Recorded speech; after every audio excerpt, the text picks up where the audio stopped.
Well, good day, everyone. I want to talk about 2017. I spent some time with a Christian today, a very learned, passionate Christian, knows the Bible well. For whatever reason cannot bring himself to feel like this is it, that the age of grace is over, the church age is over. For the folks that like us that are watching every day and keeping track of the time we live in, I want to ask the question: why do some Christians just not recognize the timing we are in? In Hosea chapter 4, it says, "Hear the word of the Lord, O children of Israel, for the Lord has a controversy with the inhabitants of the land. There is no faithfulness or steadfast love, no knowledge of God in the land. There is swearing, lying, murder, stealing, committing adultery. They break all bounds, and bloodshed follows after bloodshed. My people are destroyed for their lack of knowledge, because they have rejected knowledge." Whose people? God's people, not Satan's people. God's people.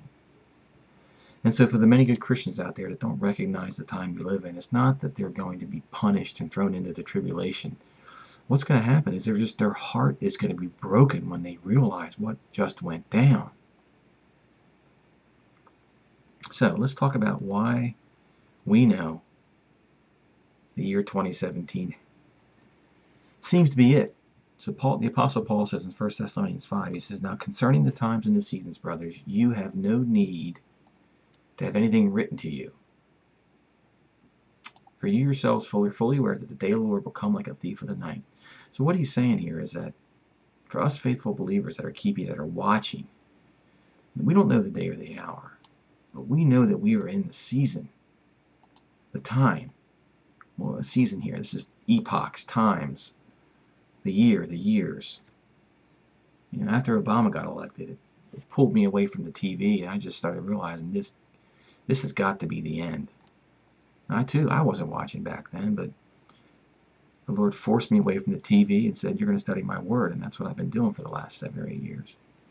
So I got 5 reasons why here. I'll go through them real quickly. 5 reasons why 2017 is the year. And I've seen other videos by folks who have all sorts of more things to talk about why 2017 is the year. So let's look at the modern era. Well, let's go back to Genesis, all the way back to the beginning. So after the flood, or as the flood was coming, God was speaking to Noah, and he was complaining about man and the sins that just invaded the land, the Nephilim, all the crazy stuff that was just against God. And Noah was the only righteous man left. And God said, "My spirit shall not abide in man forever, for he is flesh. His days will be 120 years. Then the Nephilim," which I thought was interesting. So I'm going to take this as sort of a pattern. Not that it pertains exactly till today, but as a pattern. So when the Jews were kicked out of the land of Israel, the southern tribe of Judah, kicked out of the land of Israel in 70 AD and then completely just wiped in 135 AD, they were gone. There wasn't one Jew in the land of Israel for, almost 2,000 years. And then in 1897, we had the first Zionist Congress. That's when the Jews got together and started to organize themselves.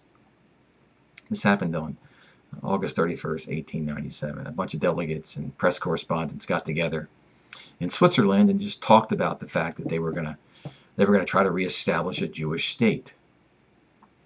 Okay, 20 years later, 1917, the Balfour Declaration. After the First World War, the Foreign Secretary Arthur Balfour wrote a letter to Walter Rothschild, there's that name, and he basically said that he was recommending that they establish efforts to create a homeland for the Jewish people. That was the point of this declaration. They were making a declaration that we wanted to put together or reestablish the nation of Israel, the Jews in the land of Israel.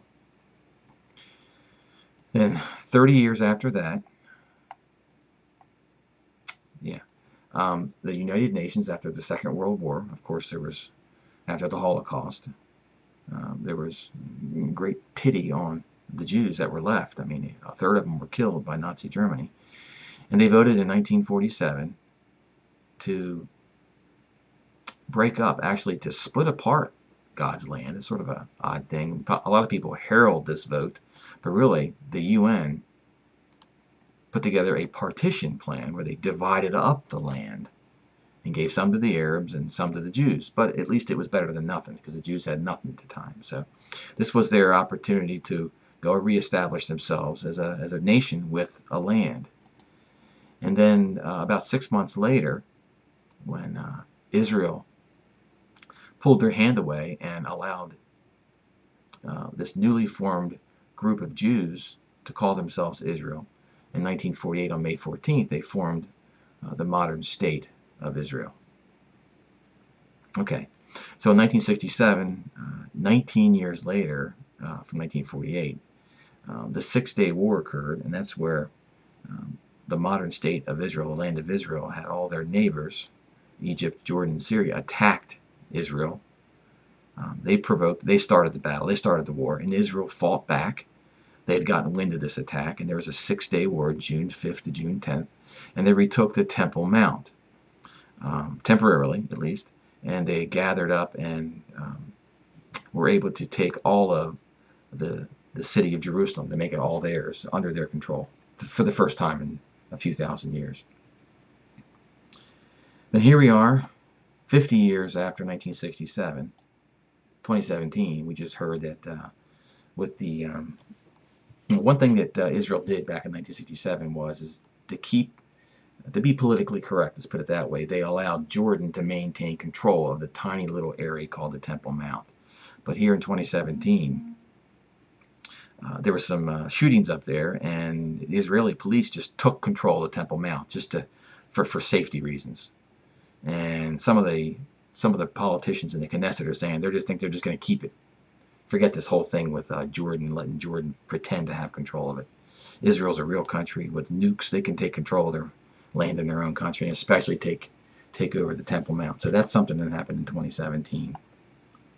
So if you look at these four events over the last 120 years, we see this 120-year thing. So could this harken back to Genesis 6? So 2017 seems to be a pivotal year. Then we look at the prophecy of Judah ben Samuel.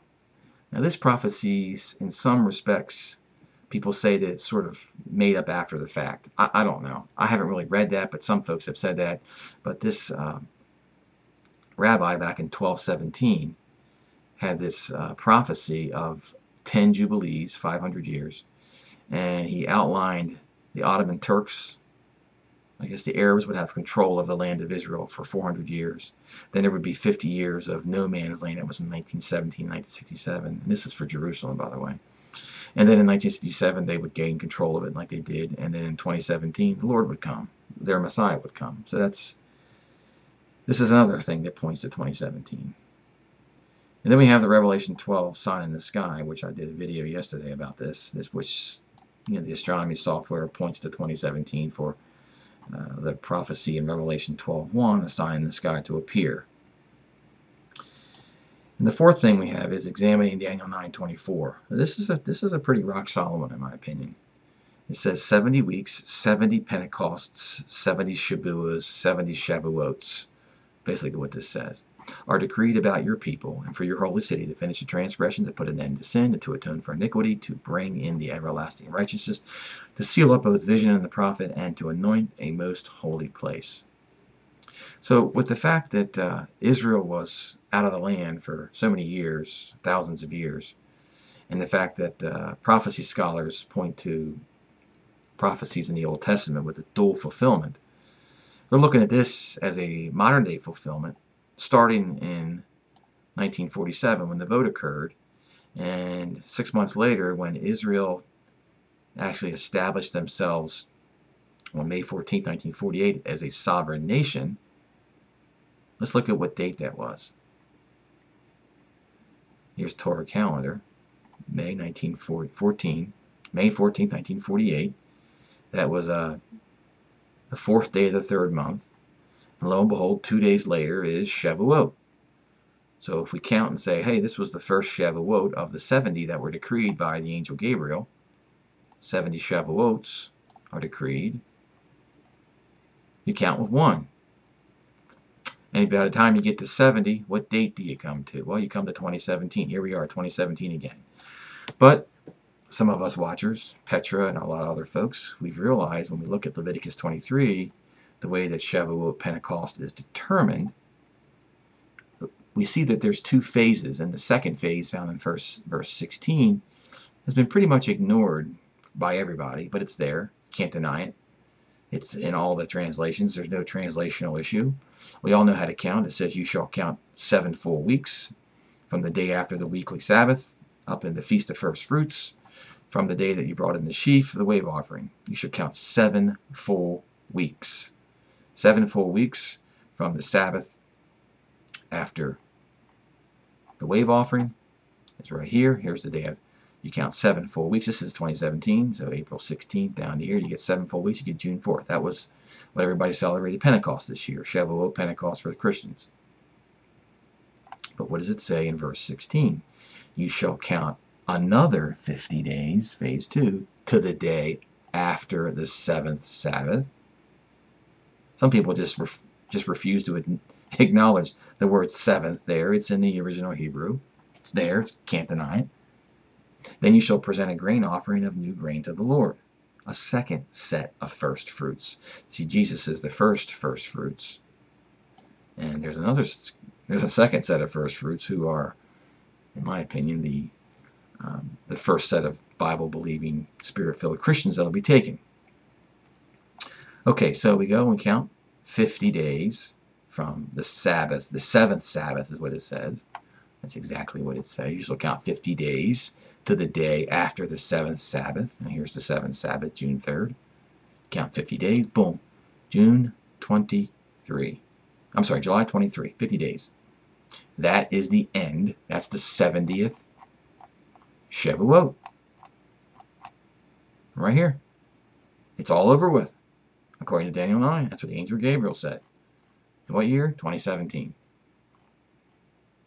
Okay, here's one that's gone ignored. I didn't know about it until a few weeks ago. So, if you read Matthew 28, when Jesus rose from the dead, it says, now after the Sabbath, towards the dawn of the first day of the week, it was a Sunday, Mary Magdalene and the other Mary went to the tomb, and behold, there was a great earthquake. Now, the word great earthquake is used 4 times in the New Testament. The only time that it's in the Gospels is here. And an angel of the Lord descended from heaven and came down and rolled back the stone. His appearance was like lightning, and his clothing was white as snow. Okay, this earthquake occurred early in the morning, just like the text says, at dawn. If you travel a little bit west into Asia Minor, where this reported earthquake is, that would still be the middle of the night. So let's look at this Lydia earthquake that occurred in 17 AD. It was considered at the time the worst recorded earthquake in ancient history. So let's just jump right to the punch. If we think that Jesus was crucified and had his ministry 27, 28, 30 AD, you'd think there would be a recorded earthquake there when he rose from the dead. Great earthquake, as it says. There's none. There's no recorded earthquake around that time. None. Zippo. The only one is this 17 AD. Okay, let's go and look at some of the. And I'll left this document here. I'll have this link. So here's a link to it, talking about this 70 AD Lydia earthquake in Asia Minor. It was considered to be the greatest earthquake in human memory, according to the historians back then.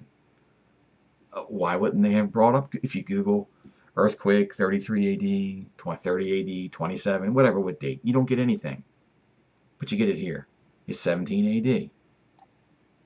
So this is something different. I think the evil one has kept this from our knowledge, thinking. I have friends that are good Christians that think, oh, it's going to be 2,000 years. It'll have to be around 33 AD before the Lord returns. Why do they say that? Because they know Hosea 6. What does Hosea 6 say? It says, come, let us return to the Lord, for he has torn us that he may heal us. He has struck us down, and he will bind us up. After 2 days he will revive us. On the 3rd day he will raise us up. Well, this probably has multiple meanings. It literally has a meaning that probably says 2 days. You know, Thursday, Friday, and Saturday, or Friday and Saturday, then Sunday. Or we know from the Apostle Peter that to God a day is 1,000 years, 1,000 years is a day. So after 2,000 years, he will revive us. Well, after 2,000 years, 17 AD, he will revive us. This is an inference here. This is not some direct prophecy that we can tie, but it's just another data point. So if you take 70 AD plus 2,000 years, you get 27 AD. So with all of that, I'll just put this document up and you can download it and you can talk about it and share it with your friends. But for me, and this is it, it's over. Time is over, period. And I think, I don't know what the deal is, but I think a lot of people, they just don't want to acknowledge what's going to happen. I talk about this a lot in my videos. And when these children are taken all across the world, that's spoken of, here's 7 sets of verses to talk about it. There's no doubt he's coming to take the children. They're going to go first. And for the lukewarm and the non-believing parents left behind, it'll be sheer, utter terror to have their children just swiped out of their arms by angels. Look up these verses. This is what it says. And here's the timing we get. He's going to raise his signal to the peoples, a great sign in the sky. And they, Matthew 24, the angels, shall bring your sons in their arms, and your daughters shall be carried on their hips. And kings, that's the elect. Remember, we learned that the faithful believers are kings and queens.